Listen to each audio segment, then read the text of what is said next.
What happens when quiet dignity is mistaken for weakness, and then tested in public?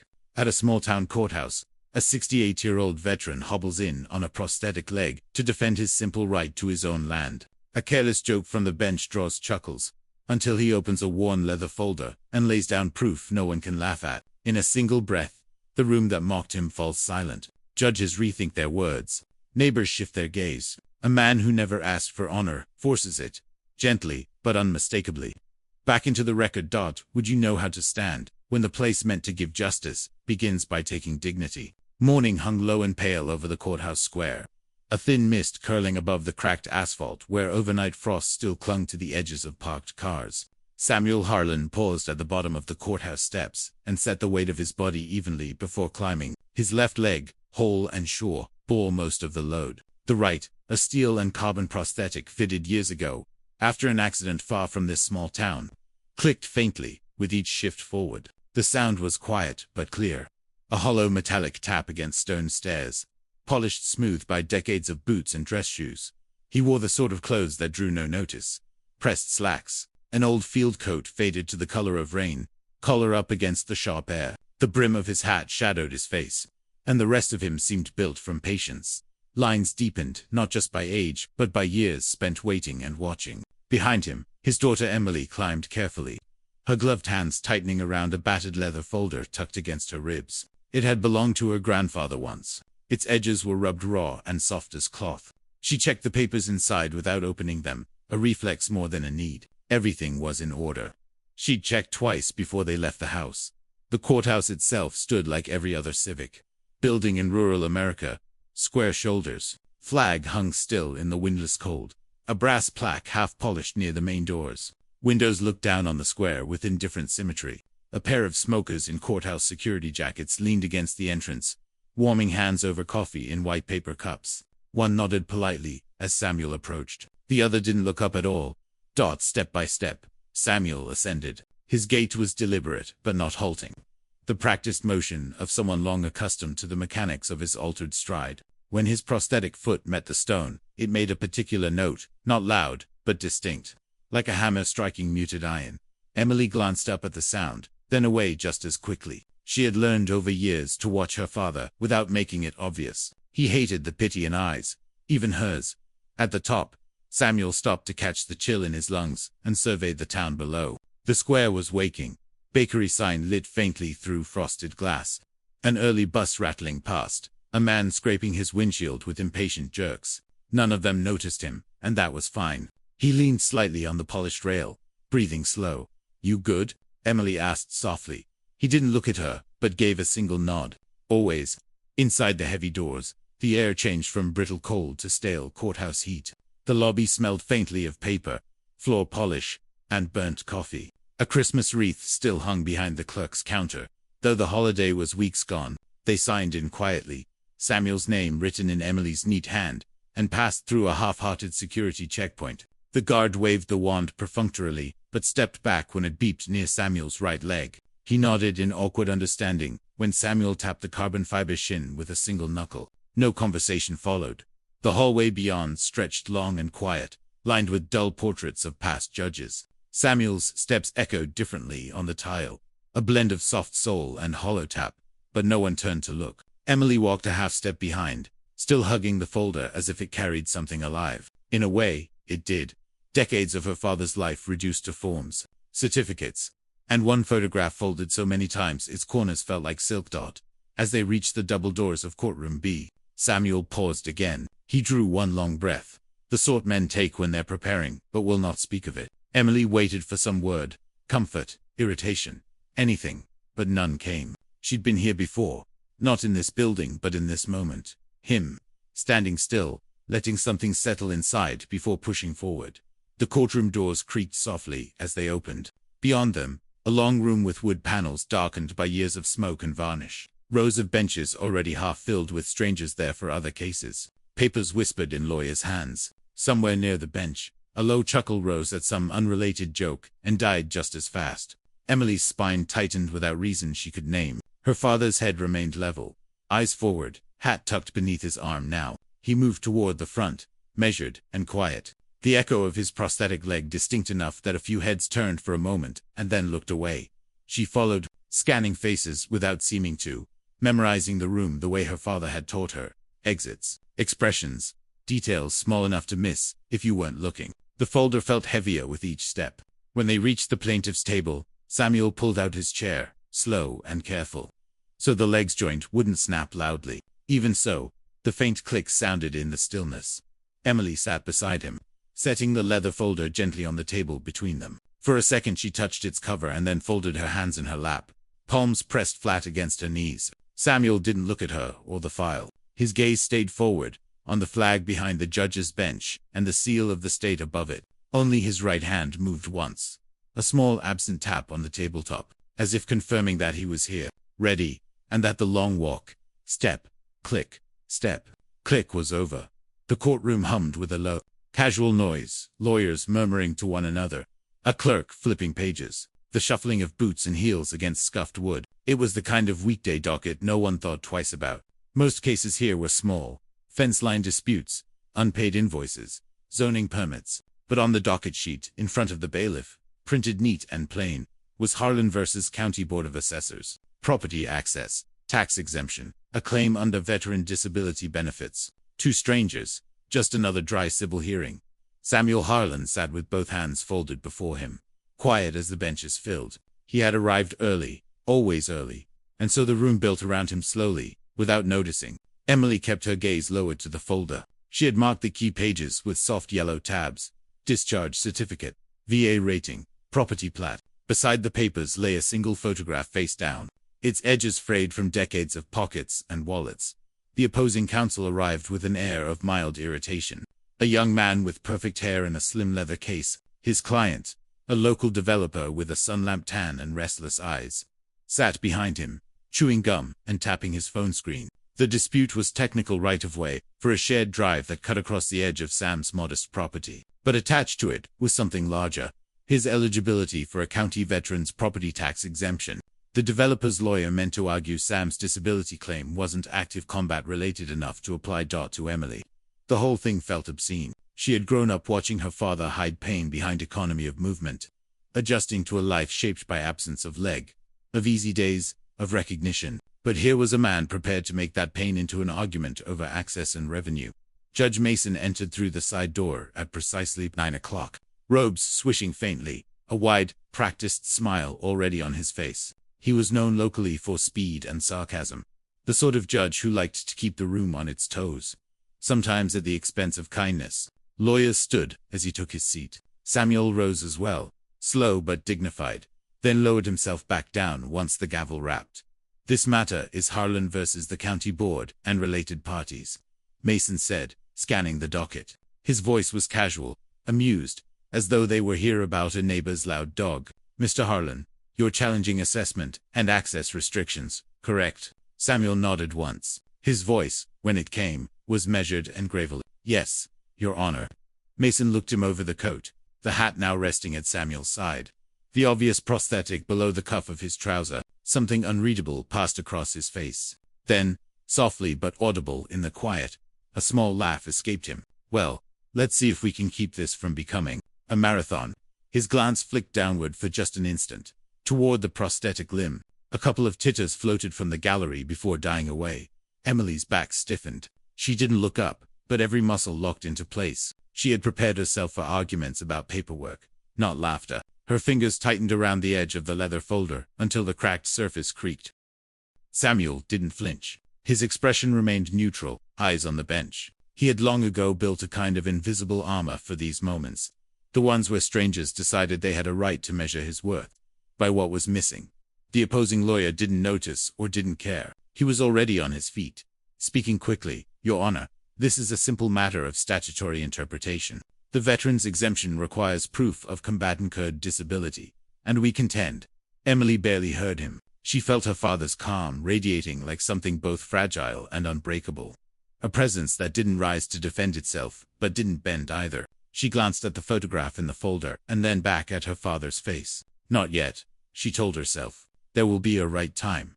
Across the room, a few men had slipped in quietly. She hadn't noticed them before. Older, in plain coats, ball caps tucked under arms. They found places at the back, silent and watchful. One leaned his cane against the wall. They were veterans. She could tell by the way they carried themselves, and by the nod one gave her father when Samuel briefly turned his head. The judge seemed to sense the shifting air but pressed forward. "Proceed," he said briskly, voice regaining its courtroom rhythm. The young attorney launched into statutory definitions and percentages. Numbers meant to sound objective and dry. But beneath the lawyer's quick words, the room itself seemed too quiet. There was something heavier now, a kind of unspoken noticing. Samuel sat with shoulders squared, eyes calm, a man unwilling to shrink, but unwilling to fight on anyone else's terms. Emily took a breath, slow and deliberate, the way she used to when her father taught her to steady a rifle or thread a fishing line. Somewhere in the back, a throat cleared softly. The veterans weren't making noise. It was more the sound of presence, the weight of witness. On the bench, Judge Mason shifted, tapping his gavel once, not in judgment, but thought. He glanced again at Samuel, then away, as if he'd felt the room change, but didn't yet understand why. Emily lowered her gaze to the folder once more. She could feel the photo pressing against the thin leather. Not yet, but soon. Very soon. The courtroom was neither grand nor humble, just ordinary in a way that made people forget what it was built to hold. Pale wood benches ran in 3 rows on each side, varnished so often they gleamed under the overhead fluorescence. The air smelled faintly of paper and winter coats drying. For all its solemn purpose, the place felt like a waiting room for minor complaints. Samuel sat still at his table, shoulders square, hat on the empty chair beside him. His presence was quiet enough to become invisible. People came and went through the rear door, nodding to acquaintances, whispering about unrelated cases. None of them paused to look twice at the older man with the uneven gait, who had taken his seat early and waited. Without fidgeting, Emily kept her eyes low but scanning. She saw how the bailiff leaned toward a clerk and whispered something, maybe about the docket, maybe about her father's leg, and how a quick grin flickered before the clerk returned to her computer. These were small things but felt enormous to her. She knew the rhythm, the unseen, unkind glances that came before outright disrespect. Opposing counsel busied himself with papers, radiating the light boredom of someone sure of an easy win. The developer behind him stretched his legs, jaw working on gum, phone lighting up and dimming again. He seemed irritated by the wait, by the idea of spending his morning here. When he finally looked at Samuel, it was quick, dismissive, a glance that didn't land anywhere human. The room's low murmur built, then dipped as Judge Mason returned from chambers. Mason was a man who liked performance. His robe seemed a costume he wore with practiced ease. He settled into the bench with a thud and leaned back, scanning the docket sheet again, as if to refresh himself on the name. "Harlan," he said aloud, testing the sound, "property and exemption." A pause that lasted a fraction too long. His gaze landed on Samuel, swept down, lingered. Then came a quick puff of air, not quite a laugh, but something enough that the bailiff smirked before catching himself. The sound was small, still, in a room built for order. It carried. 2 men near the back chuckled once and stopped. Someone coughed to cover it. Emily's shoulders went rigid.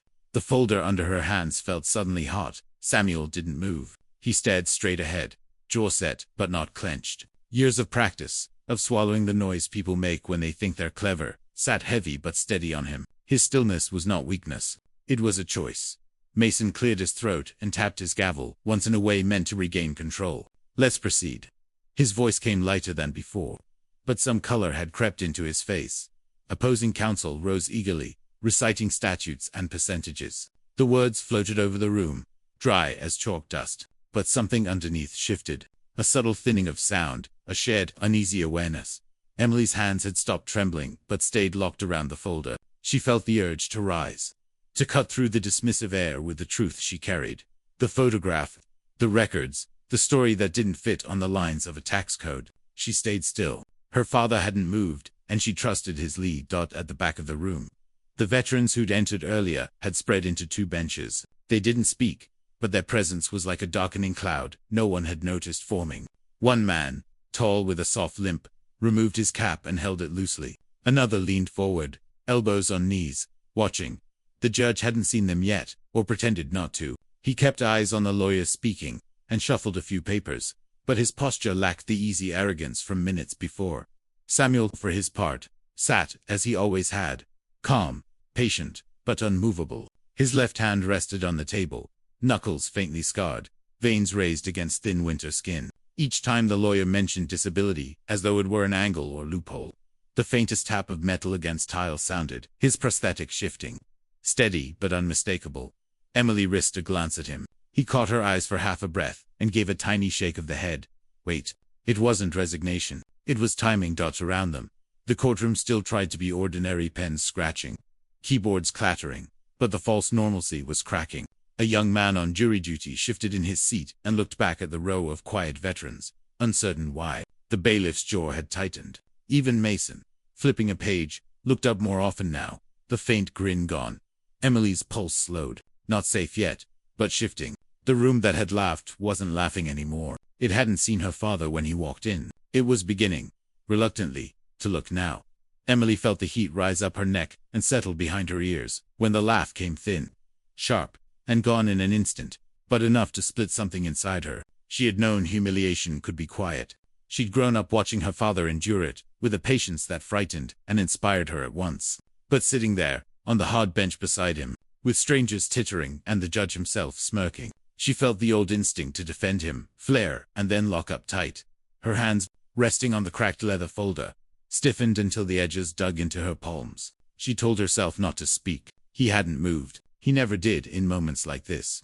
That was his way, to hold still until the air cleared. Yet it was not passivity. It was a kind of long memory. Something learned in jungles and on tarmacs, long before she was born. Her father's face was unreadable. Not cold, not soft, just fixed forward, eyes on the flag, behind the bench. He didn't even blink at the sound. She wondered if he'd heard the judge's muttered spare parts, but she didn't ask. They had an unspoken agreement about these things. She would not force his pain into conversation, and he would not pretend it didn't exist. The developer's lawyer droned on, the words blurring into legal monotone. Emily's pulse, meanwhile, was hammering in her throat. Her training, her father's training, really came back in small, practical measures. Breathe low. Keep still. Know the field. She adjusted slightly in her chair. Back straight, but not rigid. Eyes lowered so no one could read the flash of anger there. She became acutely aware of everything around her. The faint hum of fluorescent lights overhead. The scent of floor wax, mixed with stale heat. The way the bailiff avoided looking at her father now, as if embarrassed by the earlier smirk. And behind them, the quiet row of veterans who had slipped in unnoticed. One adjusting his oxygen tube.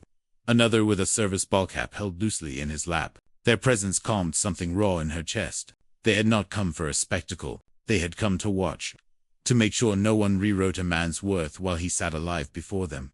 Emily's thoughts slid to the folder she held. Inside was her father's record. Long, dense, and often unread by anyone who didn't already know what it meant. Medical discharge. Prosthetic limb details. His Silver Star citation. The photograph was tucked between pages. Her father at 22, shirt torn, 1 foot bare and bloodied, carrying another soldier on his shoulders through smoke. She had looked at it the night before while packing, fingers tracing the worn creases. He had never shown her willingly. She found it once in an old box and kept it safe. Now, she wanted to pull it out. To set it in the center of the polished wood and let its truth speak louder than any statute. But she didn't. Not yet. She felt her father's presence beside her. Calm, but not unaware. His hand shifted just slightly on the table. A faint brush of scarred knuckles against the wood. He wasn't comforting her. He was signaling in the way he always had, when danger felt close. But not yet present. Hold, wait. So she did. The judge shifted in his seat. Papers rustling. Something about the room seemed heavier than when they had entered. The laughter hadn't returned. Even the easy tapping of the developer's phone was gone. The veterans at the back remained still, but deliberate in their stillness. Witnesses in plain clothes. Emily breathed slower. She could feel a strange alignment building. A quiet rearranging of the space. Not redemption. Not yet. But the beginning of weight shifting away from mockery. Her father's calm had done it. Or maybe it was just the truth of him seeping into a room too used to dismissing. She focused on the sound of his prosthetic leg when he adjusted slightly. One solid click that echoed faintly. The same sound that had drawn laughter minutes before now seemed to land differently. Sharper. Undeniable. Her anger cooled into something steadier. Resolve. She was her father's daughter, after all. She would wait, but she would not fold. When the moment came, and she felt sure it would, she would open the folder. She would show them who sat here today, and why he was not to be reduced to a line in a tax dispute, or a joke tossed from a bench. She glanced sideways at him once, brief, but enough to see the faintest tilt of his mouth, not a smile, just an acknowledgement. He knew she was fighting to stay still. He approved. The lawyer kept talking, but his words barely registered. The judge's expression had changed. Lighter bravado gone, something cautious replacing it. The room, ordinary just moments ago, now seemed to know it might have to reckon with more than paperwork. Emily's hands finally eased their grip on the folder's edge, not because her anger had passed, but because she understood the pace her father set. This fight, like all the others he'd endured, was about timing, and she would follow his lead, just as she had on every uneven road. They'd walked together. When the lawyer for the developer finally paused to shuffle his papers and sipped water, Emily seized the brief stillness to slide the worn leather folder forward until it rested at the edge of the polished oak. She didn't open it yet, just let its presence sit there. Brown hide dulled from decades of handling, corners feathered and soft, spine cracked and darkened where sweat and sun had touched it over the years. In a room crowded with fresh legal pads and gleaming laptops, the folder looked almost out of place, a thing from another time. Samuel's left hand hovered for a moment, fingertips brushing its top as if to confirm its weight. He didn't need to check the contents. He knew exactly what was inside. Each document had been placed with care. The DD-214 discharge paper, the VA disability confirmation, letters from doctors describing stump trauma and revisions, and a handful of clippings yellowed, brittle, mentioning his unit's convoy hit back. In 71, tucked deeper was the single photograph Emily had insisted on bringing, though he'd hesitated. Opposing counsel glanced at the folder and dismissed it with a flick of the eyes. He turned back to the judge. Your Honor, the statute is explicit. Combat-related disability requires. Let him finish. Judge Mason cut in, unexpectedly abrupt. The young lawyer blinked, startled. Mason gestured loosely toward Samuel. If the plaintiff wants the record on the table, let's at least know what it is before we decide relevance. Emily's breath caught. She hadn't expected the judge to open the door so soon. Samuel didn't hurry. He reached forward and unsnapped the brass clasp. Slow and deliberate, the click carrying further than it should have. He drew out the top-page discharge certificate and set it flat before him. Another page followed, then another, a careful stack of official ink and aging signatures. Each sounded softly against the wood as he placed it. Emily passed him the VA paperwork, and he slid it forward. His hands, thick-knuckled and weathered, moved with the same economy she'd seen him use, repairing a carburetor or tying a fishing hook. When the photograph emerged, folded and refolded until its edges looked like paper lace. The room shifted percepid perceptibly. It was small, black and white, grainy but clear enough. A younger Samuel, eyes wild with focus, hauling another soldier across a muddy road while smoke and fire bloomed behind. One boot gone from his right foot. Blood spattered his fatigues. In the corner of the frame, faint but unmistakable, a convoy truck in flames. A stenciled unit mark burned into its steel. Emily smoothed the picture against the table with 2 careful fingers. She felt her throat tighten, but kept her face neutral. Samuel said nothing, but the photograph spoke louder than anything they could. The veterans in the back row leaned forward just slightly, enough to catch a better view. A faint rasp sounded from one man's throat. Another shifted his cap from one hand to the other.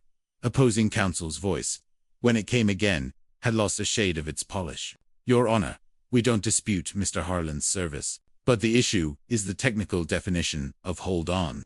Judge Mason's voice was different now, lower and slower. His gaze lingered on the photograph longer than protocol required. The easy humor was gone, replaced with something heavier, older. He cleared his throat and looked down at the papers spread before Samuel. This your record? Samuel gave a single nod. Yes, sir. You lost the leg there. Yes, sir. His tone was even, not bitter, just factual. Mason said nothing for a long beat. Then he leaned back, as though the bench had grown heavier beneath him. Emily kept her eyes on her father's hands. She saw the faint tremor in his thumb. Not fear, but the tiny vibration of old nerves damaged long ago. She wanted to cover his hand with hers, but she knew better than to interrupt. From the gallery, a subtle quiet spread outward. It wasn't just the veterans. Even strangers who had come for their own hearings seemed to sense something shift. The bailiff straightened unconsciously, as if aware now of what the moment required. The photograph sat there like a stone dropped in still water, ripples moving silently across the room. It had taken decades to reach this table. Samuel had never demanded recognition. He'd refused parades, declined speaking at the school when invited. Yet here it was. laid bare not for praise, but because someone had tried to shrink his story to a loophole. Emily's breathing slowed. The anger in her chest cooled into something steadier, clarity. The room finally had to see what she had always seen. Judge Mason exhaled audibly and set his pen down. The motion was small, but final. The kind of pause that makes everyone in a courtroom wait. Then, softly but clearly, he said, "We'll hear the rest, but the record is entered."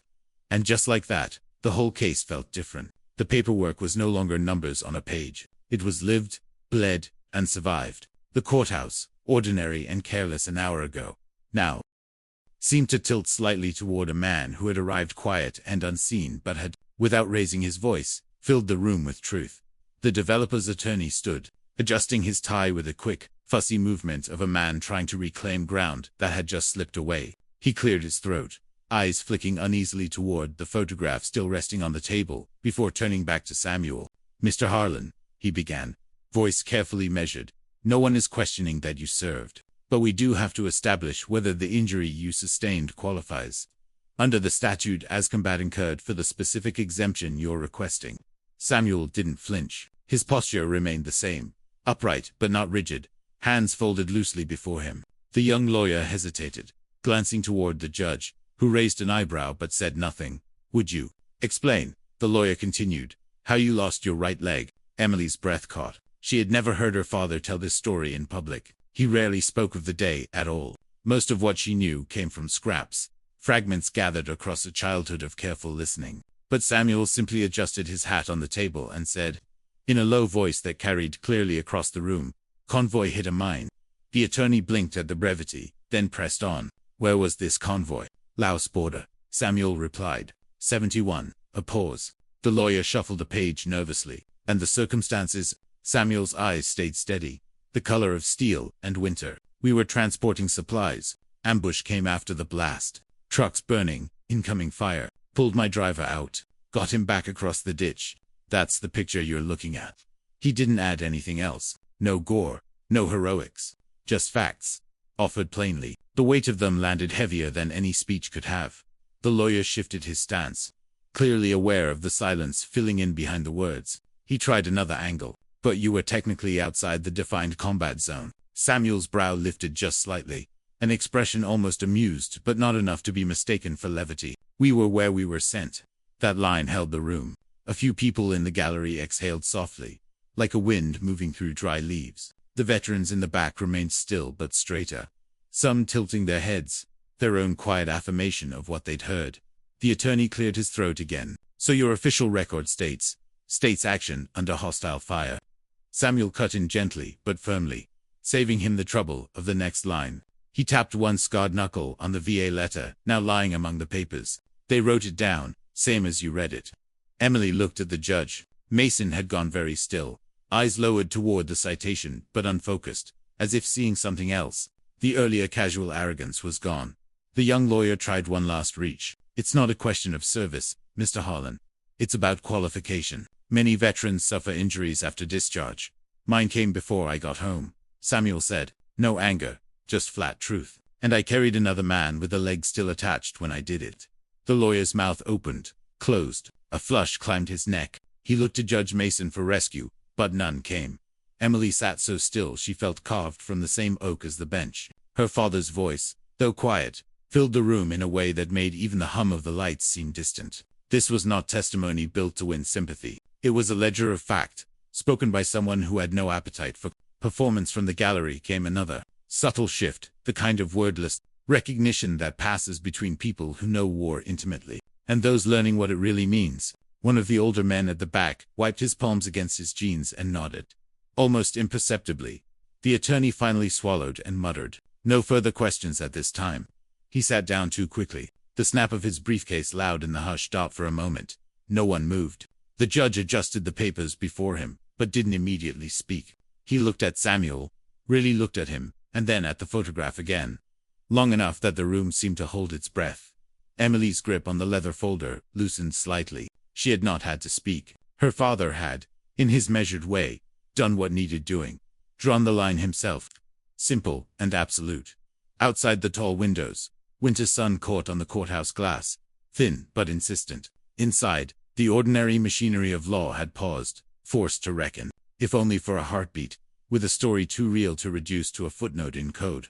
When Judge Mason finally cleared his throat, it was quiet, nearly hesitant. "Let's continue," he said.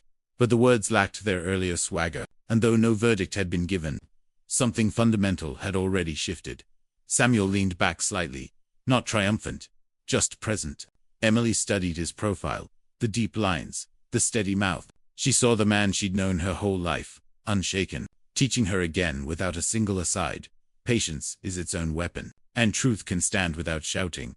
The pause after the cross-examination lingered longer than courtroom pauses usually do. It was as if the air itself needed time to catch up with what had just been said. Chairs creaked, but no one spoke. Even the rustle of papers seemed too quiet. Judge Mason glanced down, wrote something small in the margin of his docket. And for the first time that morning, his face looked undecided. It was then that Emily noticed the back rows had filled out. Veterans, she was sure now. Men she didn't know but somehow recognized all the same. You could tell by the posture, by the way they sat with shoulders slightly forward. Backs straight, not out of discipline, but habit. They'd been slipping in while the lawyer talked, arriving without announcement, like shadows gathering. One wore a faded ball cap with a frayed patch that once might have been airborne wings. Another leaned heavily on a wooden cane, but still held himself upright. A man in a VA hospital jacket sat quietly with an oxygen tube tucked over his ears. None of them looked at each other. Their eyes were fixed on Samuel. It wasn't a coordinated move, not something planned. Word had traveled fast, maybe a text. Maybe a phone call from someone at the clerk's desk who'd recognized the name on the docket. In towns like this, the invisible network of veterans could move quicker than official channels. One by one, they had decided to come. Emily felt it before she fully turned to see. The weight of witness arriving. Her chest loosened for the first time all morning. Just enough for a breath she hadn't realized she was holding. Samuel didn't turn. He didn't need to. He seemed to sense it too. The set of his shoulders changed almost imperceptibly. Not pride, but awareness that he wasn't alone. The prosthetic leg shifted once. The faint click loud in the hush. And this time no one dared laugh. Judge Mason noticed them belatedly. His eyes flicked toward the back benches, then away as if embarrassed to be caught looking. The easy familiarity he'd worn earlier didn't suit him now. These men weren't there for drama. They were an unspoken tribunal, quiet but undeniable. The developer's attorney, oblivious at first, glanced over his shoulder and faltered mid. His pen hovered, stilled. Perhaps he understood in that moment that he was no longer just passing statutes. He was speaking into a room that had shifted from paperwork to living history. The bailiff's posture changed too. He'd been relaxed against the wall, but now he stood straighter, hands clasped neatly in front, eyes scanning the gallery with something like respect. Emily kept her own face calm but felt her spine lengthen. The folder lay closed now. The photograph had done its work and returned to stillness. She realized she didn't have to fight alone. There was a wordless agreement in the air that what happened here mattered. Beyond taxes and EAS, Samuel cleared his throat once, softly, and the sound carried. He looked at the judge, eyes direct but not challenging. He hadn't raised his voice all morning, yet somehow commanded the space. "Anything else you need me to say?" His question was mild, almost conversational. Judge Mason hesitated, then shook his head slightly. "No, I think the record's clear." For a beat, no one moved. Then the first sound came, the quiet scrape of a veteran's chair as he stood at the very back. He didn't speak, didn't salute, just rose slowly, hat in hand. Another followed, and another, until nearly the whole back row was on its feet. It wasn't a protest. It wasn't applause. It was presence, a silent way of saying, "We're here, we heard. We won't let this room pretend not to know." Emily's throat ached with something she couldn't name. She looked sideways at her father. His expression hadn't changed, but she saw the muscle at his jaw ease a fraction. Judge Mason seemed to shrink an inch behind the bench, not out of fear, but from the sudden weight of his own earlier words. The smirk from before now looked impossibly small against this quiet tide. The opposing lawyer glanced down, shuffled papers he no longer needed, and found nothing worth saying. For the first time that day, the courtroom was truly silent, not ordinary hush, but the charged quiet of respect arriving uninvited and undeniable. Even the hum of the building seemed to still. Emily let her hands rest flat against her knees, palms warm from where they'd clutched the folder. The worst of the morning's helplessness began to drain away. She hadn't needed to stand or shout. The truth, once uncovered and witnessed, could build its own defense. Samuel stayed seated, calm and steady. But in the way he inclined his head just slightly toward the gallery, she saw acknowledgement. Not thanks exactly, but recognition. Soldier to soldier, man to man. At the bench, Mason shifted his papers, visibly uncomfortable, but also changed. His gavel hand hovered, then lowered again without striking.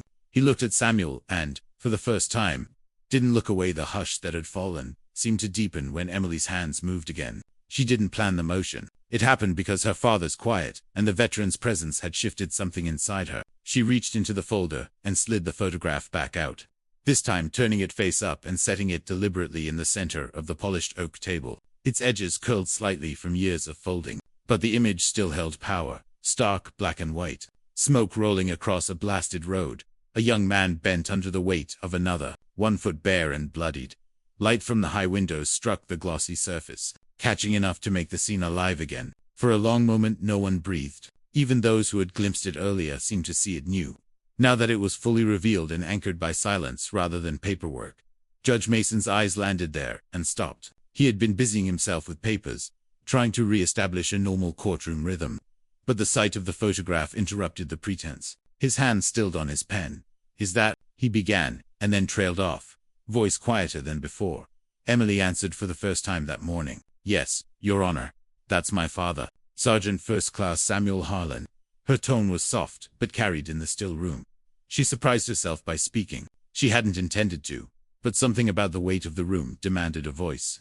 Her father didn't look at her, but his jaw shifted in the smallest acknowledgement. The photograph seemed to change its temperature under so many eyes. Details surfaced.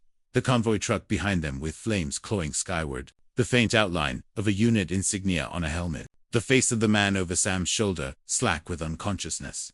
And Sam himself, impossibly young, clothes shredded, right pant legged torn above a shin, dark with blood. Yet still moving forward, the developer's lawyer started to speak, but the sound withered when a cough from the gallery interrupted. Not hostile, just pointed. One of the veterans had leaned forward, hands clasped, eyes locked on the picture. The message was silent but clear. "Don't diminish this." Emily pushed the photograph a little closer to the judge's bench, careful not to let her hand tremble. "This isn't a request for charity," she said quietly. "It's proof. You asked for relevance. There it is." Mason swallowed, eyes narrowing slightly, as if reading text invisible to anyone else. He didn't pick the photo up. He seemed to know he shouldn't touch it. Not yet. From the gallery came another subtle shift. A woman in the second row, not a veteran, just a local whose husband might have served, dabbed at her eyes with a tissue. A man behind her removed his hat and pressed it flat against his chest. These weren't orchestrated gestures. They rose and fell like the breathing of a single, shared body. The photograph was more than evidence. It was presence, cutting across decades and bringing the jungle and the blast and the long journey home into this small-town courtroom. It made statutes feel small. Samuel finally looked at the judge. "That's the day I stopped running like the rest," he said simply. "That's the day this happened." He tapped the prosthetic with one slow, deliberate motion. The hollow sound echoed against wood and tile. Not loud but impossible to ignore. No one laughed this time. No one even shifted. Emily's pulse steadied as she looked at her father, not because the battle was won, but because truth had finally been named, aloud, and anchored in something tangible. All morning she'd feared the slow erasure of him under legalese and indifference. Now the opposite was happening. Judge Mason let out a long, audible breath. "The court acknowledges the record," he said, voice low, each word measured. His eyes never left the photograph. For the first time, he seemed older, stripped of courtroom banter. The opposing attorney scribbled something but didn't rise. He seemed smaller, almost boyish, against the gravity of what lay before him. Emily gently withdrew her hand and let the photograph stay where it was, alone and unchallenged. She folded her palms on her lap and stared straight ahead, jaw set. No tears, no triumph, just the quiet certainty that her father had been seen. Behind them the veterans remained standing, silent as ever but somehow louder in their stillness than any applause could have been. In the corridor beyond the doors, someone waiting for the next case must have sensed the mood, because they didn't enter. The courtroom remained sealed in a kind of watchful respect. For Samuel, it was no victory. Not yet, but a reclaiming. He had come to fight a small, practical battle about taxes and access. And somehow the ground had shifted to the larger truth of what had been spent and what remained. He didn't smile, but his breath came easier. Emily glanced once more at the photograph, then at the judge, who still hadn't looked away. Something essential had cracked open in the room, and there was no going back to easy dismissal. For a moment, the courtroom dissolved. The photograph pulled everyone backward into the heat and smoke of another continent. Half a century ago. Samuel didn't mean to speak, but when the silence hung so long it threatened to become spectacle, words came slow, unadorned, almost reluctant. It was January, he said quietly. His eyes didn't leave the photograph, hot enough to cook a man's breath before it left his chest. We were hauling munitions and fuel. 3 trucks strung single file down a dirt road that wasn't supposed to be dangerous, but nothing about that war went the way it was supposed to. He paused long enough for the sound of the fluorescent lights to come rushing back, then went on, each word chosen with care. We hit a mine. First truck went up and took half the road with it. Driver dead before we knew we'd been hit. Fire rolled across the dirt, fuel cooking off. Then came small arms, pings against the metal, cracking overhead. Emily's throat tightened. She'd heard fragments of this once, years ago, but never shaped like this. Samuel's voice wasn't angry or bitter, just factual. The way a man describes the weather he's learned to live through. I got thrown clear when we hit. Leg went under the frame. Didn't know how bad yet. Couldn't hear much either. Ringing in my head so loud it felt like being underwater. He glanced down briefly at the prosthetic, then back at the photograph. When I stood, I saw my driver slumped over. Tried to reach him. Took rounds in the dirt around me. He was heavier than me by half. Didn't matter. You don't leave a man. His eyes flicked to the judge, not accusing, just making certain the truth was tethered there. I got him off the road. Felt my foot give way but didn't look down. Got him past the ditch. Saw the rest of the convoy pulling back. Last thing I remember clear is somebody yelling my name and a medevac bird beating air overhead. The courtroom was utterly still. Even pens had stopped moving. The young developer sat frozen, gum forgotten, phone dark on his knee. Samuel blinked once, slow, then looked at Emily. That's when this happened, he said, tapping the steel and carbon at his right knee with a single knuckle. Blast took the bone. Surgeons took the rest to save what was left. He didn't go further. No details of pain or months of infection. No mention of how long it took to walk again. That part was his alone. But what he'd said was enough. Emily swallowed hard and looked at the judge. Mason wasn't leaning back now. He'd folded his hands on the bench. Gaze steady but different. The man who'd smirked earlier looked chastened. Smaller, but also somehow more human. Behind them. The veterans hadn't moved, but the air around them seemed denser, as if the shared memory of similar days was gathering in quiet solidarity. One man's lips moved soundlessly, maybe counting names, maybe prayer. Samuel took a breath and let his eyes return to the photograph. That's the only picture I have from that day. Buddy of mine took it before the bird lifted. I don't show it. Emily's voice came soft, unexpected but certain. We brought it because we didn't want paperwork to be the only witness. No one corrected her or told her to sit. The judge nodded once. Slow, deliberate. Understood. The opposing lawyer stayed seated, cheeks pale, pen motionless. He opened his mouth and closed it again. There was no good way to cross-examine a man who had just pulled the room across decades of war and into a single burned road. Silence returned. But it wasn't empty now. It was full of witness, of cost, of the strange dignity that comes when truth, long ignored, is finally spoken aloud. Samuel didn't shift under the weight. He had carried heavier. He simply laid one scarred hand over the photograph and left it there. For the first time since they walked in, Emily saw his chest rise and fall like a man breathing easier. Judge Mason cleared his throat softly. No theatrics this time. The record will reflect, he said, and stopped. His voice faltered, found itself again. We'll proceed, but the record will reflect. Then quiet once more. Not courtroom hush, but respect. The kind that doesn't ask for applause and doesn't need it. When Samuel's voice faded, the room seemed to stay caught somewhere between past and present. Even the judge did not speak at once. He sat still behind the bench, pen balanced between his fingers, eyes on the photograph as though unwilling to look away too quickly. The fluorescent lights hummed softly. A heating vent clanked once, and then quieted. Emily felt the moment stretch and break. She drew one steady breath, aware of her heart finally slowing. Around them, the air had changed. Less courtroom and more witness hall. She sensed that everyone felt it, but no one dared name it. Then, almost gently, Judge Mason exhaled. He reached for a glass of water and sipped, a small, human action that seemed to bring the present back. When he spoke again, the voice was different. Lower, without its earlier bite. Mr. Harlan, he said. Careful with the name now. Thank you for your clarity. Samuel inclined his head, neither proud nor defiant, just accepting that someone had finally seen. The judge tapped his docket once, a soft sound meant to signal movement forward, but he didn't glance up right away. Counsel, he said at last, looking to the young attorney, do you have further cross on the record itself? The lawyer, pale and stiff, shook his head almost immediately. No, Your Honor. Mason's gaze shifted to the gallery. For the first time, he truly seemed to take in who was there.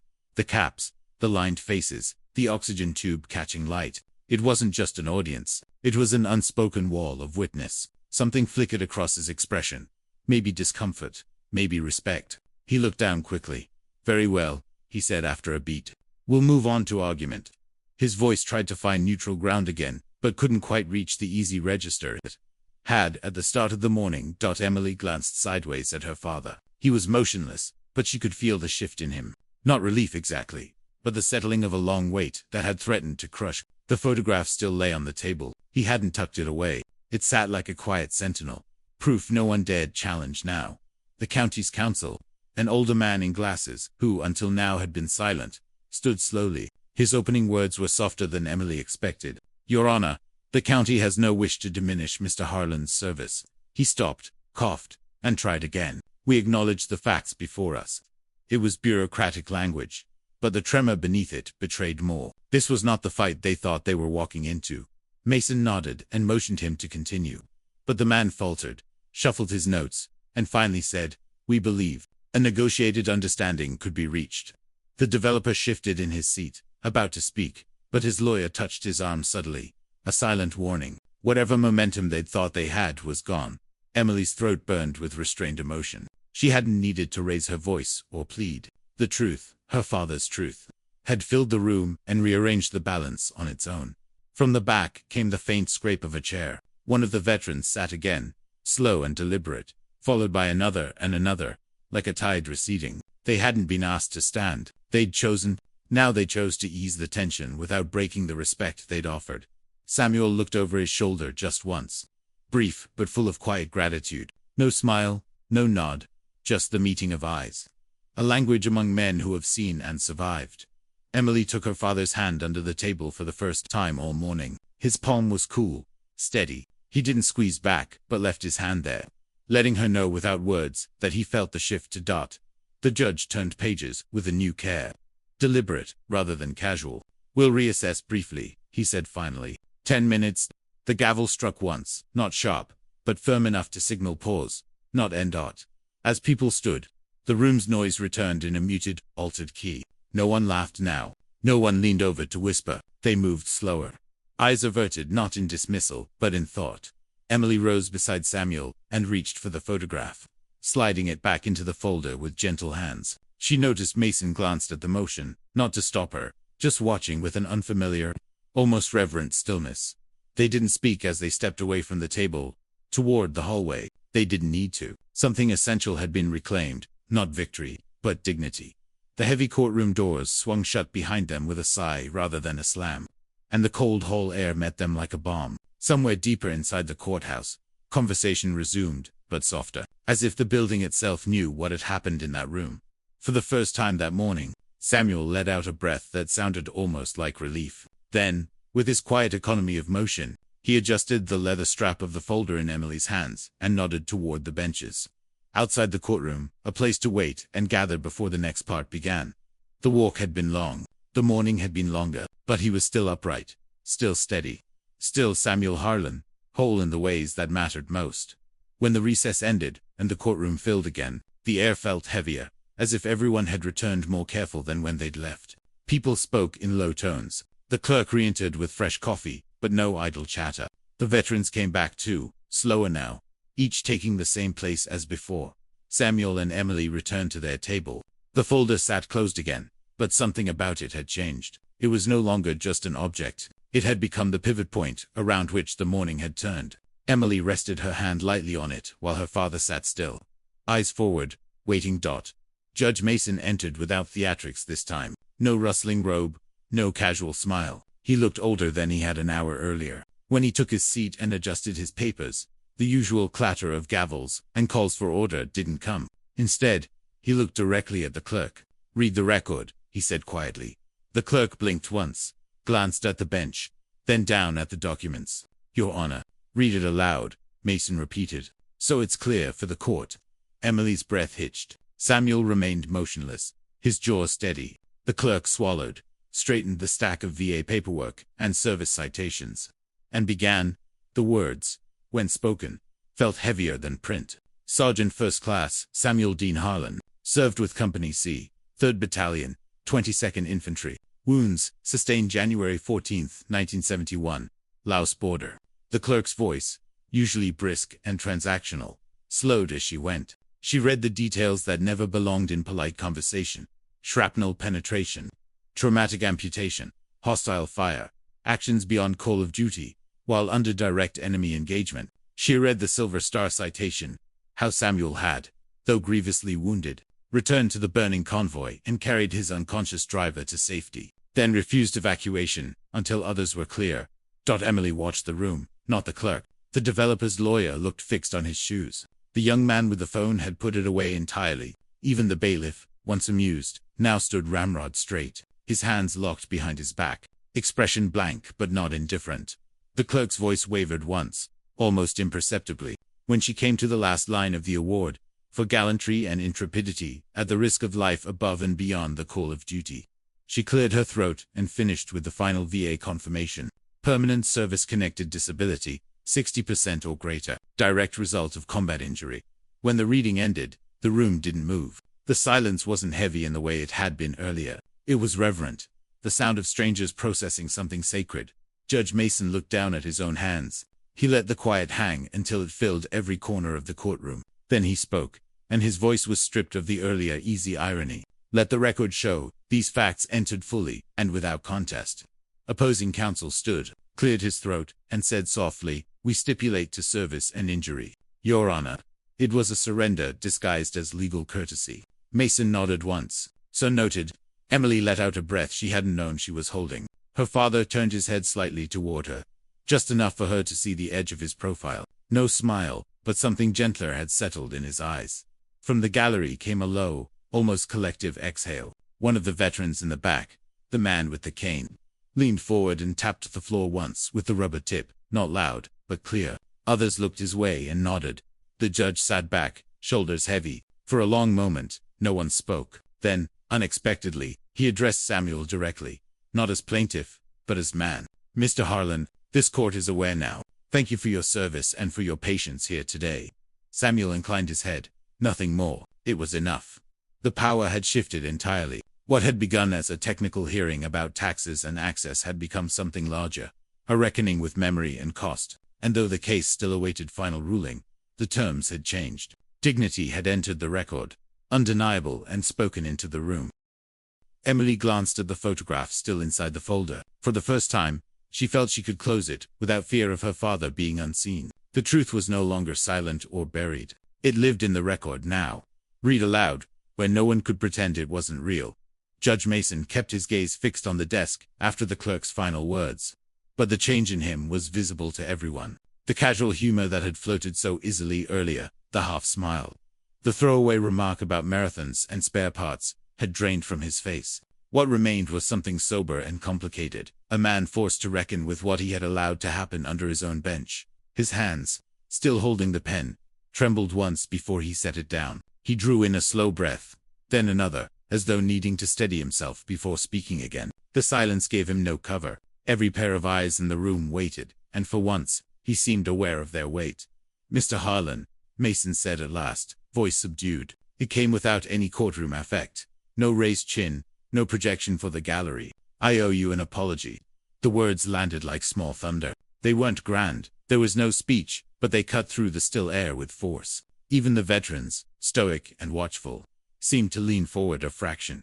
Mason continued, slower now, each phrase deliberate. "This morning I let something unbecoming slip in this room. Words that should never have been spoken here, certainly not to you."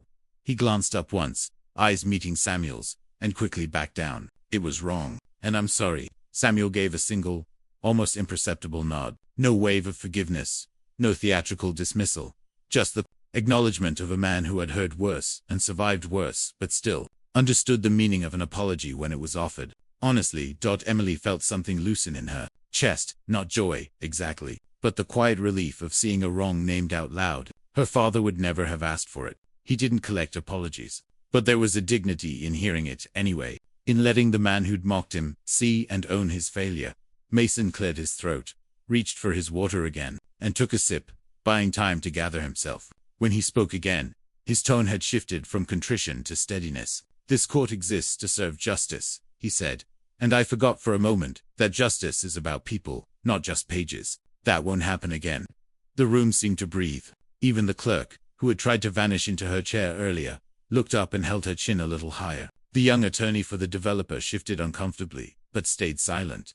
Mason turned toward him now. "Counsel, I assume your client is prepared to resolve this matter in a way that spares further burden." The lawyer nodded quickly, voice dry. "Yes, Your Honor. We'll stipulate to the exemption and access request." It was as clean and abrupt as a snapped string. The battle they'd walked in, expecting, had ended. Not through bluster, but through quiet exposure and truth. Emily reached for the folder and closed it carefully, pressing her palm flat against the worn leather. The photograph was back inside, but its power lingered in the air, like scent after rain.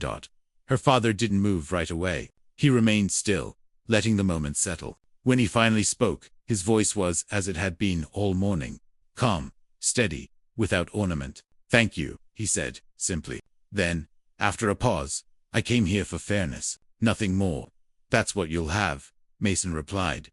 The judge glanced once more, toward the back of the room, at the silent row of veterans, then back at Samuel. Something unspoken passed there. Not absolution, not camaraderie, but recognition. The bailiff, quiet since the apology, stepped forward and opened the courtroom door. People rose slowly, subdued, as if leaving a memorial rather than a hearing. No one spoke above a whisper. Emily stood beside her father. She didn't want to cry. He disliked tears in places where they could be mistaken for weakness. But she felt something heavy drain away. They had come to defend a technical right, but the day had become larger than paperwork. As they turned to leave, she caught Mason watching them go, his face still somber. It wasn't guilt exactly, but a new understanding. The weight of having nearly misjudged a man's worth because it came in quiet form, rather than shouted credentials. Out in the hall, the winter light fell across the tiles. Samuel paused to settle his coat and pull his hat back on. The prosthetic foot tapped once on the floor, not by accident, but as if marking time. Emily heard it differently now.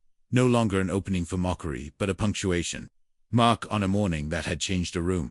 She looked at him and saw no victory grin, no anger, just that calm she'd known all her life. Stronger now, for having stood unflinching. For the first time since the case began, she felt sure they could walk the rest of the way out and still hold their ground.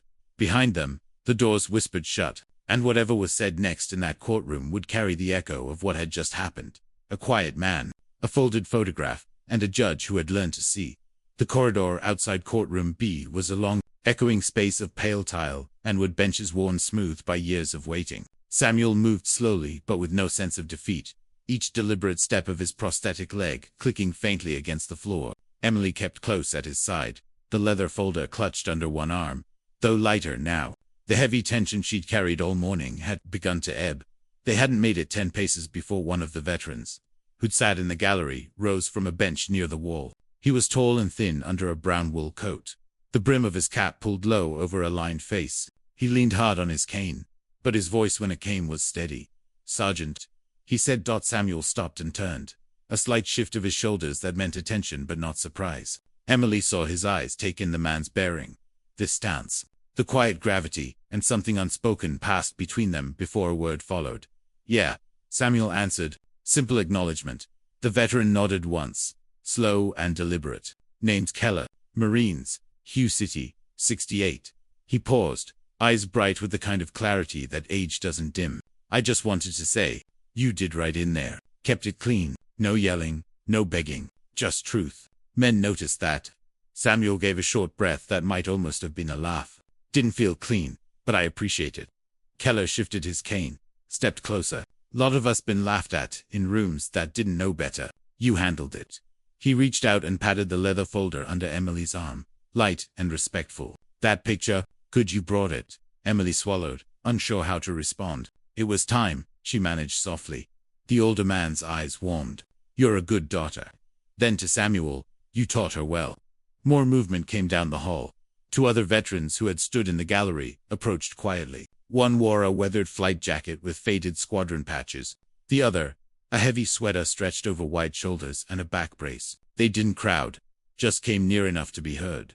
"Sir," said the one in the flight jacket, voice rough but kind, "you weren't alone in there. Sometimes it's enough just to see one of us get treated fair, after all the paperwork and noise." Samuel tipped his hat a fraction. "Means something you came." The man shrugged, a small smile ghosting across his face. "Word travels fast. We show up when it matters." Emily looked at them, strangers until minutes ago, and felt the air thicken with a quiet brotherhood. She couldn't quite name, but knew she was standing inside. She'd grown up with fragments of this world, but had never seen it gather around her father so openly. "Thank you," she said, voice trembling a little. They nodded, simple and understated, then began drifting back toward the benches or out to the winter light. They didn't linger. They weren't there for ceremony, just to stand guard long enough for dignity to settle in and stay. Keller tapped his cane once against the tile, the faint thok echoing down the corridor. "Take care, Sergeant," he said, and then he was gone. Samuel watched him go, then glanced at Emily. For a second she thought she saw his eyes shine, but he looked away quickly and adjusted his hat brim instead. "Let's finish this up and get home," he said quietly. They moved toward the clerk's office to sign final papers. People passed and nodded with a different sort of glance than earlier. Not pity, not curiosity, just recognition. A young deputy even stepped aside wordlessly to give them space, hand resting on his belt in quiet respect at the counter. The clerk who had read his record looked up. Her expression changed from brisk neutrality to something softer. She stamped a form, slid it across, and said, "All set, Mr. Harlan." "Thank you." Samuel nodded once. "Appreciate it." As they turned to go, Emily felt the weight of the morning lifting, but leaving something else behind. Not triumph, but a kind of settled honor. They had walked into a system ready to grind, and had walked out standing. Not louder, but taller. Outside the courthouse doors, winter sun glanced off parked cars. The cold bit at their faces, but it felt clean and bracing after the heavy air inside. Samuel paused at the top of the stone steps and looked back once. Not at the building itself, but at the door they had just passed through. Then he started down. Step and click. Step and click. The same deliberate rhythm that had carried him up hours before, sounding different now, no longer the prelude to humiliation, but the measure of a man who had been heard. Emily fell into step beside him. She didn't speak. Neither did he. They didn't need to. The quiet between them was whole, strong enough to carry home. Back inside courtroom B, the atmosphere had shifted from law to witness long before the judge's apology. But now it was unmistakable. People who had wandered in for routine business were suddenly still. Hands folded, eyes steady on the man at the plaintiff's table. The docket might have said Harlan versus County, but everyone seemed to know the paper title no longer matched the truth unfolding here. The recess had let people whisper in the hallway, but whispers had been brief. The veteran's quiet nods, the clerk's hushed tone, even the deputy who stepped aside, all of it had passed back through the doorway when the hearing resumed. When Judge Mason called the room to order again, there was no chatter, no scraping of chairs. Everyone was watching with a kind of guarded respect. Samuel returned to his seat, as if nothing had changed. He moved with that same careful balance, real legs strong and silent, prosthetic clicking faintly, but without apology. Emily followed and placed the folder back in front of him, though she knew it wouldn't be needed anymore. He rested a palm on it once, then left it closed. Mason cleared his throat. His earlier contrition hadn't left. His face still carried a shadow of it. "We're here to finalize resolution," he said, voice level but quieter than before. "The county concedes eligibility for exemption and confirms access rights to the disputed property line." He looked at the lawyers, and both nodded without speaking. It was anticlimactic, and somehow exactly right. The judge's gaze returned to Samuel. "Mr. Harlan, your matter is resolved. These rulings will stand." He paused, hesitated, and then added, less formal, "It should have been straightforward from the start." That small admission filled the silence like an echo. No one clapped, no one cheered, but the air thickened with something unspoken. The collective sense that a wrong had been righted. If not the deeper ones, then at least this one. Samuel inclined his head. "Understood, Your Honor." He didn't give the room the satisfaction of drama. He simply accepted fairness when it finally arrived. Emily's chest swelled with quiet pride. It wasn't victory, Not the kind movies promised. It was something truer, the reclaiming of dignity. Her father had not shouted, hadn't demanded. He had endured, told the truth, and let it stand. And the room had been forced to stop and see Dot in the back. The veterans remained upright, though a few eased into their seats now that the fight was settled. They didn't look toward the exit. They stayed long enough to ensure the clothes came cleanly. A man with airborne wings on his ball cap gave one small nod in Samuel's direction. A signal that needed no translation. Judge Mason, perhaps aware of the weight, didn't hurry the ending. He shuffled papers but didn't speak again until the clerk whispered something to him. Then he looked up and said only, "We're adjourned." The gavel struck once, a clean, decisive sound. Everyone in the room seemed to hold still for a heartbeat longer than necessary. Then the machinery of departure began. Chairs scraping, coats shrugging on, soft footsteps. But the earlier casual noise was gone. People moved slower, aware of what they'd just witnessed. Emily gathered the folder and stood. She expected her father to move first, but he lingered, letting the others clear before him. She realized he was giving space, not for deference, but to avoid turning the moment into spectacle. As they reached the aisle, one of the veterans rose again and came to attention briefly. A subtle half-salute, without military crispness, just respect. Samuel paused and returned it with a slight nod. No words were exchanged, but the room seemed to breathe a final collective sigh. Outside the courtroom, the hall was quiet. The cold glass doors beckoned to daylight. Behind them, Mason remained seated, staring down at his notes, long after his gavel had fallen. The photograph still lived in his mind. Emily could see it by the way he didn't lift his head. Samuel's pace down the hall was unhurried, each step measured. His prosthetic tapped out its rhythm again, but no one laughed. No one whispered. People stepped aside naturally, leaving a small, clear lane. Some nodded. Some simply watched him pass Dot at the courthouse doors. The winter light waited clean, sharp, and honest. Emily matched her father's stride, still holding the file but knowing it no longer needed to prove anything. The record, the photo, the truth, all of it now lived beyond paper. Samuel paused at the threshold, glanced back once into the now empty hallway, then pushed open the heavy door. Cold air swept in, crisp and pure after the close heat inside. He stepped through without ceremony. The door fell shut behind him with a soft thud that felt, to Emily, like a seal. Something hard had ended, and something steady had taken its place. They didn't speak as they crossed the square toward the truck. There was nothing to add. The morning had spoken enough. They were almost at the courthouse doors when Samuel slowed. He wasn't winded. It was something else. He turned slightly and looked back toward the hallway, and Emily followed his gaze. The courtroom had emptied into the corridor now. People filing out in clusters of 2 or 3 lawyers talking low. The clerk balancing a stack of forms. Citizens with their own disputes. But the veterans had not scattered.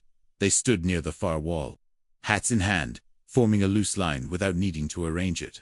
It wasn't ceremonial. There was nothing rehearsed about their posture. Some leaned on canes, some on nothing but years of endurance. They were simply waiting for him. Samuel hesitated, a flicker of discomfort passing across his face, not because he didn't value their presence, but because recognition, open and public, had never sat easy with him. Emily felt the pause and gently touched his sleeve. Wordless permission for whatever was about to happen.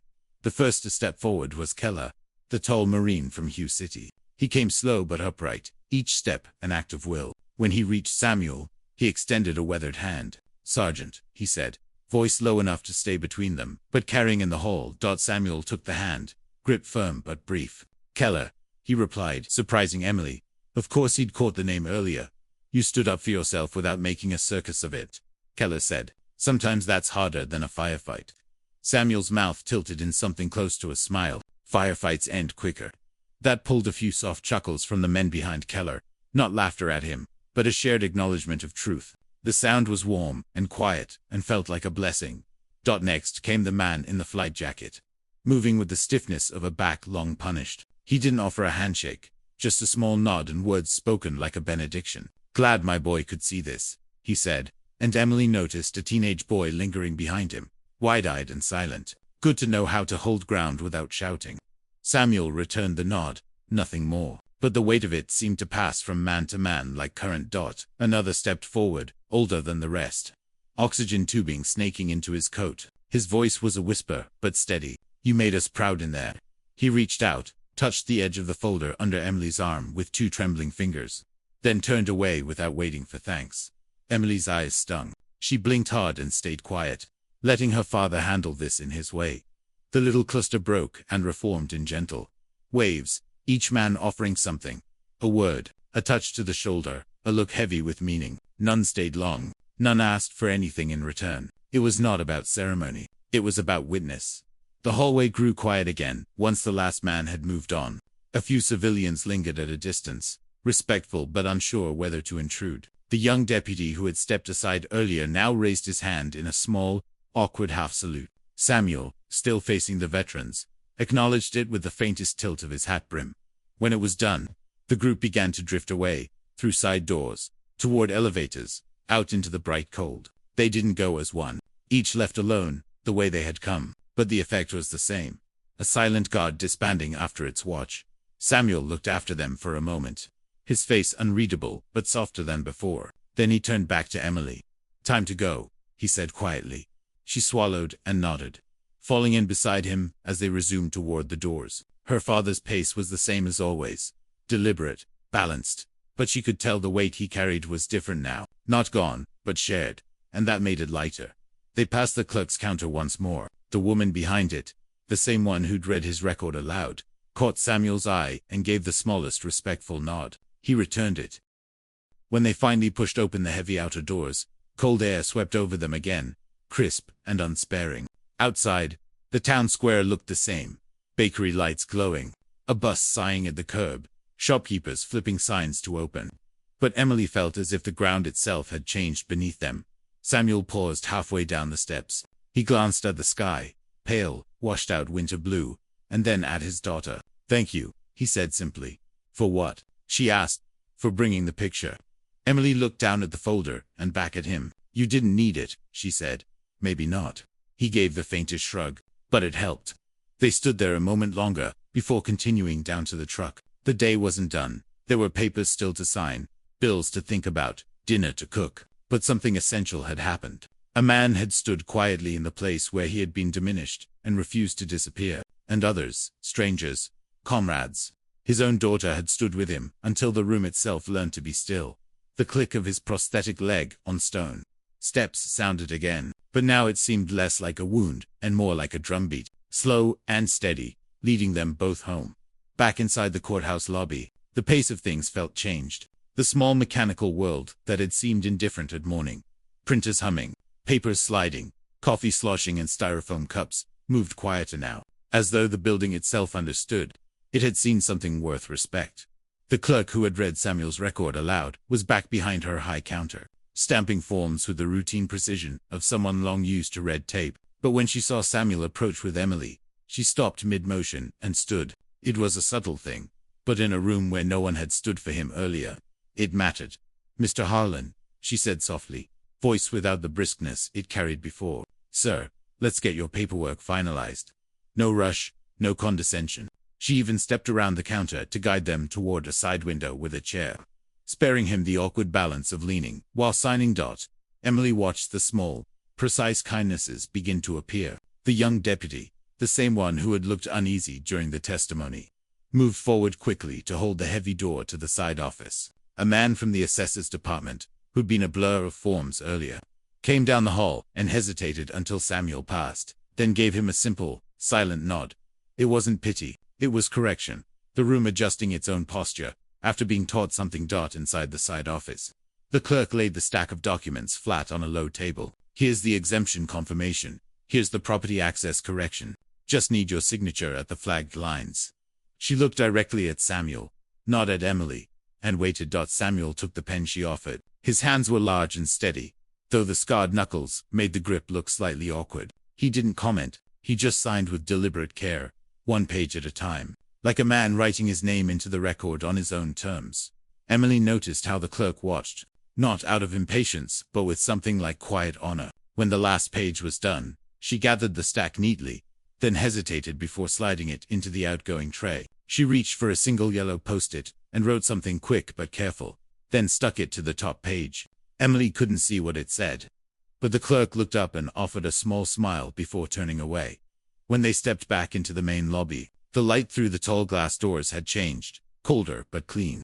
A man in county maintenance coveralls stepped aside for them, pulling his mop and bucket close to the wall so they could pass. Another man Emily didn't recognize. Suit briefcase paused mid-phone call to incline his head to Samuel. These weren't grand gestures.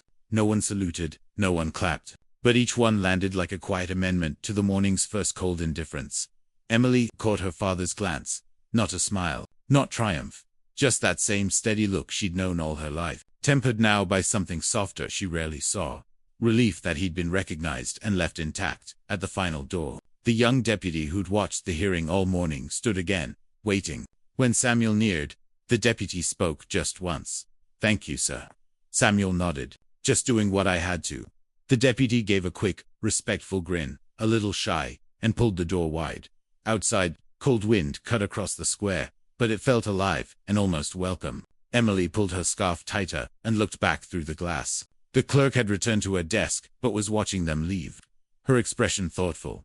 "You changed that room," Emily said quietly as they descended the steps. Samuel didn't break stride, didn't go there to boo. "But you did," she said. He let out a slow breath. White in the winter air. Sometimes just standing's enough. They reached the truck, the same one that had carried them there through frost and silence. Before he climbed in, Samuel paused and looked back one last time at the courthouse doors. Then he tipped his hat, just slightly, toward the building. Not a salute, not forgiveness, just acknowledgement of a place that had seen and learned. Emily slid behind the wheel, started the engine, and glanced at him. He sat quiet, gazing ahead, jaw set but softer now. She understood. He hadn't gone to win, but to be seen. And somehow, without raising his voice, he had been. The drive home was silent for the first few miles. Not the strained silence of morning, but the kind that follows a storm once everything fragile has stopped rattling. Frost still clung to the fields beyond the two-lane road, glinting silver in the late light. Emily drove, hands easy on the wheel, waiting for her father to speak if he wanted to. He didn't. He simply watched the horizon, the brim of his hat low, one gloved hand resting on the edge of the door. When they reached the small county highway, her phone buzzed in the queue folder. She ignored it, but Samuel glanced at it and grunted softly. "You can check," she did, hesitating first. The screen lit with messages she hadn't expected. A text from an old friend whose father also served. Saw the live docket feed. Proud of him. Another from the clerk's office itself. Short and formal. All filings complete. Exemption confirmed. Access issue closed. She swallowed. The tone was careful, but the message clear. The fight was finished. "Everything's official," she said quietly. Samuel nodded once. Good, but there was more. As they reached the turn for their gravel road, Emily's phone buzzed again, this time an email alert from a local reporter she vaguely knew through a neighbor. Possible feature on veteran property case. Would love a comment. She frowned and turned the phone face down. He saw the gesture. Already getting attention. "I guess someone was watching the docket," she said. "You want me to tell them no?" He thought for a moment. "Tell them there's no story. Just the law working, when it finally looks close enough." Emily smiled faintly, but didn't push. He'd always resisted being turned into a headline. That wasn't going to change. Back at the farmhouse, the sky was turning pale gold behind the trees. Samuel got out slowly and stood a moment, stretching the leg before walking toward the porch. The boards creaked under his weight, a sound older than her. She followed with the folder tucked under her arm. Inside, the air was warm with the smell of coffee grounds and cedar kindling. Samuel hung his coat, took off his hat, and sat at the kitchen table with the familiar sigh of a man back on his own ground. Emily set the folder in front of him. For the first time all day, he reached to open it himself. The photograph slid free again, and he laid it flat on the wood.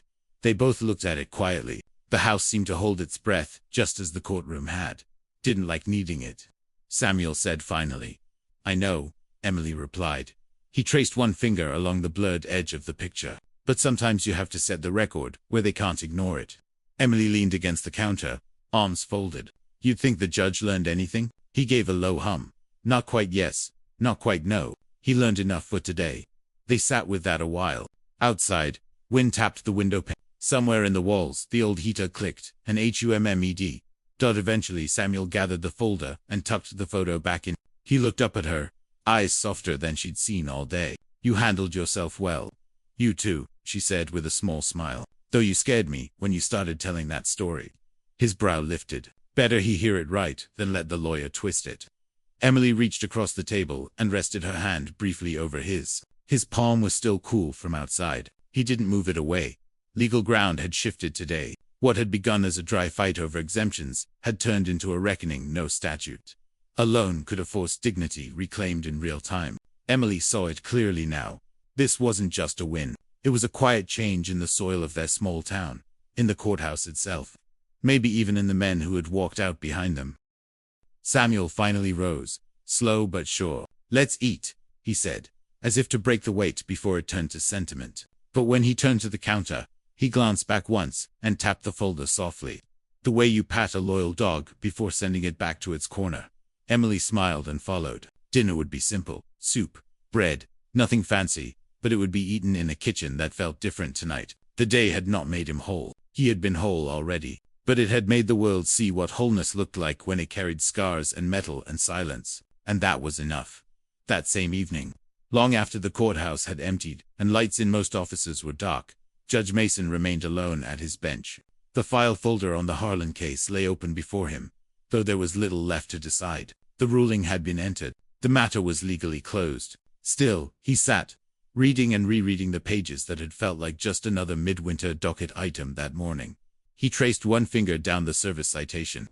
The clerk had read aloud, then paused at the photograph Emily had left behind inadvertently when gathering papers. It had been returned by a bailiff who found it under a sheaf of stamped orders. Mason held it now, unsure why he hadn't just passed it to the clerk to mail back. He studied the young man in jungle heat, the weight over his shoulder, the bare foot against blasted earth. Something inside him, something that had dulled after years of routine and small-town cynicism, shifted uncomfortably. He remembered his remark, the quick, careless joke that had seemed harmless in the moment and now felt barbed and childish. "Marathon," he'd said. "Spare parts." The echo of his own voice made him wince. It had been easy to let small cruelty slip into formality. He saw now how easily a robe could become armor to hide behind. Mason sighed, leaned back in his chair, and stared at the state seal mounted above. There was no undoing the moment, but there might be some repairing to do. He reached for his fountain pen and a blank page of judicial letterhead. For several minutes he sat, tapping the pen, then began to write.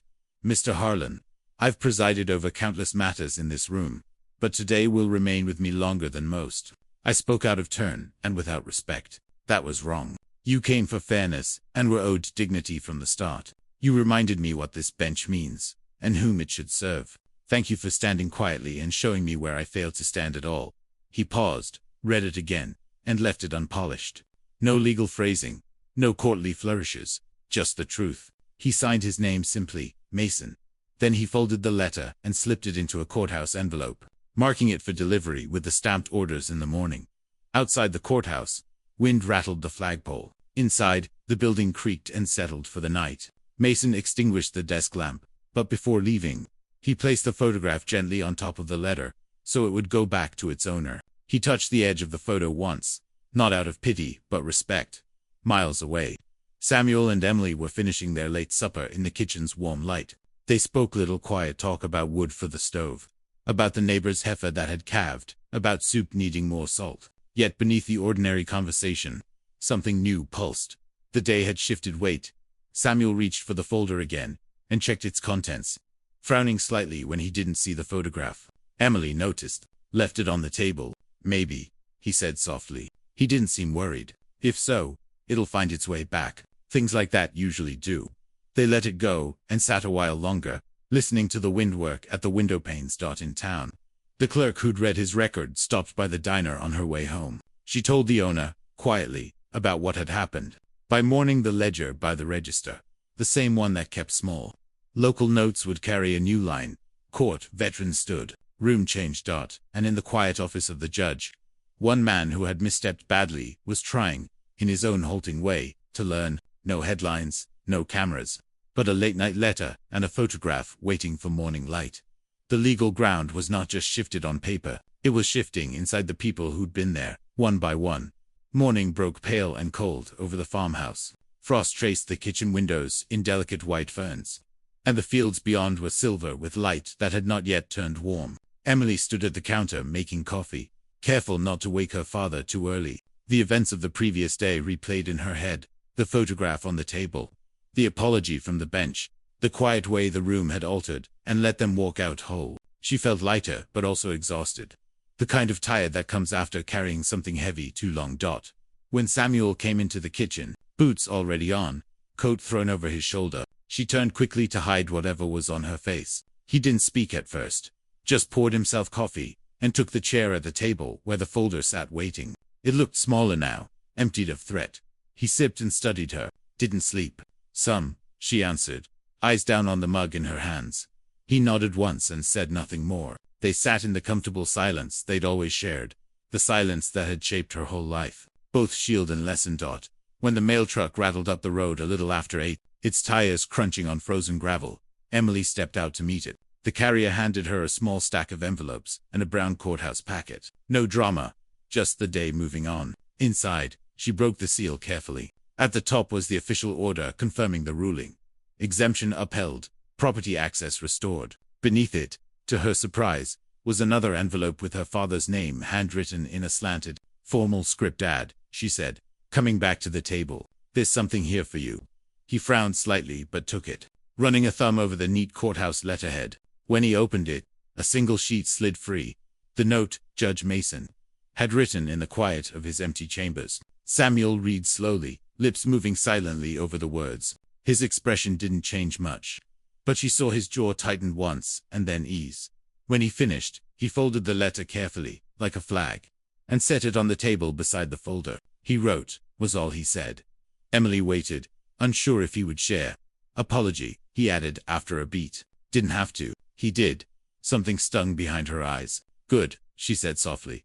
Samuel looked at her then, and for a moment she thought he might say more, but instead he reached for his hat and stood. "Time to check the fence," he said, as if the day had to return to ordinary things. Now that the fight was done, she stayed behind, staring at the note. She didn't open it.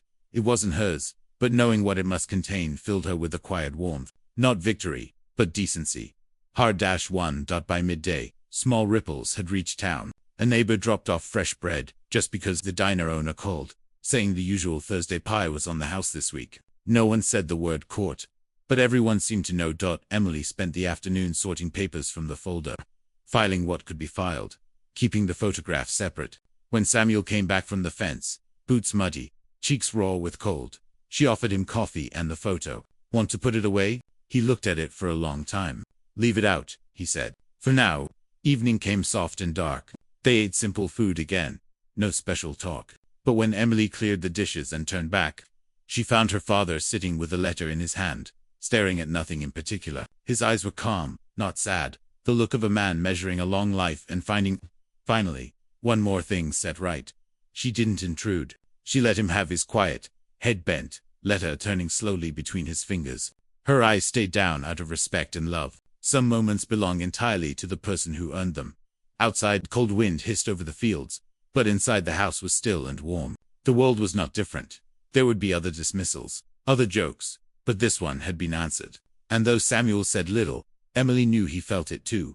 Dignity restored is not loud, but it is steady. It holds. 2 days later, Samuel needed to go into town for feed and oil. Emily offered to drive, but he shook his head. Part of the point was to go on his own terms. She followed anyway, taking the passenger seat while he settled behind the wheel, the old truck groaning as it always did. The morning sky was low and gray, promising snow. They didn't speak much. The quiet between them was companionable. As they rolled down the main street, Emily noticed the difference first. It was subtle, just small pauses in the ordinary rhythm. At the bakery window, Mrs. Dalton looked up from arranging rolls, caught sight of the truck, and straightened. She didn't wave, but inclined her head, eyes steady. Outside the hardware store, 2 men loading lumber glanced over and nodded once. Not the casual nod of recognition, but something firmer. Samuel drove like nothing had changed, but Emily caught the flicker of his eyes toward each small gesture, filing it away in the silent ledger he seemed to keep. They parked near the coupe. When he swung out of the cab, the metallic click of the prosthetic leg on pavement sounded sharp in the cold air. No one laughed. No one whispered. Instead, a young man unloading salt blocks paused and said, "Morning, sir," voice plain but respectful. Samuel tipped his hat. "Morning." Inside the coupe, the bell above the door gave its usual tired jingle. Mr. Walker behind the counter glanced up, then did something he had never done in all the years Samuel had shopped there. He came out from behind the register to shake his hand. "Mr. Harlan," he said, careful with the name. "Heard about the hearing. Glad it came out right." Samuel didn't flinch, didn't offer details. "Appreciate it." Walker nodded, stepped back, but his face stayed open and earnest. "Anything you need, you let us know." Emily stood close enough to hear, but not enough to intrude. She watched her father endure the kindness with his usual quiet endurance, offering no more than necessary, but not retreating from it either. It felt different from pity, more like a town adjusting itself after seeing something it hadn't bothered to see before. While Walker measured out feed and scribbled the slip, another man came in, a postal worker on lunch break. He looked at Samuel, hesitated, then said, "You set the record straight." Just that. Then he moved on to buy a soda. Samuel gave no outward sign, but Emily noticed his shoulders squared just slightly, the invisible burden of years shifting a little more. At the counter, Walker slid the feed slip forward. "No charge on delivery today," he said, almost gruffly. "Consider it thanks." Samuel looked up at him, one eyebrow raised. "Don't owe me thanks." "Maybe we do anyway," Walker replied. Samuel didn't argue, just accepted the receipt and nodded once. On the way back to the truck, the snow had started light, fine flakes dusting his coat and hat. Emily walked beside him, matching his slower pace on the icy lot. "You see all that?" she asked once they were in the cab again. He turned the key, engine coughing awake. "Saw enough." She waited, but he said nothing more. Driving home, they passed the diner where the clerk had stopped that first night. In the window sat the familiar ledger. Emily glimpsed the new line someone had added in careful pen. "Court veteran stood. Room changed." She touched her glove to the glass as they passed. Small and unseen, but a way of honoring the witness at the farmhouse. Samuel unloaded the feed without comment, but Emily noticed he didn't hurry back inside, out of the cold. He paused, watching the fields fade into snow haze, shoulders easy and unbowed. Finally he said, almost to himself, "People can learn." Emily smiled at his back. "Sometimes they just need a reason." He didn't answer, but she could tell he'd heard. The day settled into its ordinary rhythm again. Barn chores, stovewood, paperwork, but the town felt subtly altered, the air a little clearer. A quiet man had stood for himself, a room had listened, and now, without banners or headlines, small corners of his world were bowing back, just enough to matter. In the kitchen that night, after dinner, Samuel slid the judge's letter into a desk drawer, closed it, and locked it, not out of secrecy, just to keep it safe, part of the private record he'd built across a lifetime. Emily didn't ask. Some things were his alone. But she knew, as she washed the dishes and listened to the winter wind rattle the roof, that what had happened in that courthouse had not ended there. It had followed them home, into feed stores and bakeries, into the small, hard-won respect of a town learning to see. Snow kept falling through the night, and by morning the yard lay under a white so clean it almost erased the ruts of the truck. Samuel rose early as always, stoked the stove, set on the kettle. Emily came down to find him already in his chair by the window, coffee in one hand, the courthouse folder on the table beside him. It was closed now, neat and weightless. They spent the morning in the slow rhythm of winter chores, sweeping the porch, feeding the barn cats, checking the gate by the road. The air was sharp but gentle, the kind of cold that doesn't bite once you're moving. They didn't speak of the hearing, though its echo seemed to travel with them. In the quiet way his boots found the earth, in the unforced calm between them. Just before noon, a neighbor's pickup slid up the drive, tires crunching on snowpack. Mr. Dillard, from the next farm over, climbed out carrying a paper sack. He looked awkward, hat low, but his eyes clear. "Stopped by the diner," he said, holding out the sack. "They sent over pie. Said it was on account of the other day." Samuel's brows lifted, faint amusement warming his lined face. "Pie." Dillard shifted, embarrassed by his own errand. "Said you made us proud, Sam." "Town's talking." Quiet talk, but still. Samuel nodded, took the sack. "Tell them thank you." "Already did." Dillard hesitated, then added, "I was in country too. 69, didn't know how to say it in there. But, good on you." A simple handshake followed. Brief, solid. Then Dillard climbed back into his truck and rattled down the lane. Samuel stood watching the taillights vanish into swirling white. Inside, Emily unpacked the pie and set it on the table. "Looks like you've got fans now," she teased softly. He snorted, but there was a trace of something like gratitude behind it. "Fans? No. Just neighbors figuring a thing out." After lunch they drove back into town together, not for anything urgent, just groceries and a stop at the post office. Samuel wore his heavy coat and hat pulled low, but Emily noticed how people noticed him, not in a gawking way, but small respectful nods. The kind reserved for someone seen clearly at last.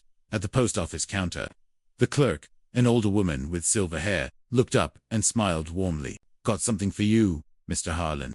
She handed him a padded envelope. Inside was the photograph, returned neatly, the judge's letter tucked alongside with an official seal. A sticky note in unfamiliar handwriting reads simply, "Safe return of what matters." Samuel looked at it a long moment, then tucked it carefully back into the folder Emily was carrying. On the way out, a boy maybe 12 held the door open for them, eyes wide and unsure but clearly purposeful. Samuel tipped his hat. The boy flushed red with pride. Later, back home, Emily wrote a line in her own notebook, something she'd begun keeping after her mother died. A private ledger of moments worth remembering. She wrote, "Courthouse learned. Dad stood. Town saw." She closed the book quietly. That evening, Samuel added one final note to his small box of keepsakes. The returned photograph, the judge's letter, the stamped court order. He placed them together, not as trophies but as evidence that truth, when spoken calmly, can still change a room. He didn't talk about it. They ate leftover pie and soup for dinner, but before turning in, he stepped onto the porch and looked out over the dark, snow-wrapped fields. His breath came in slow white clouds. Emily joined him and stood quietly at his side. He tapped the wood rail once with his knuckles, the same quiet punctuation he'd used on the courtroom table. "That's done," he said. Double quotes, "Yes." She answered, and together they stood looking out into the still winter night. No victory lights, no grand ending, just a ledger set right, and a man still standing, whole in his quiet way, while the snow kept falling softly across the land he'd come home to keep.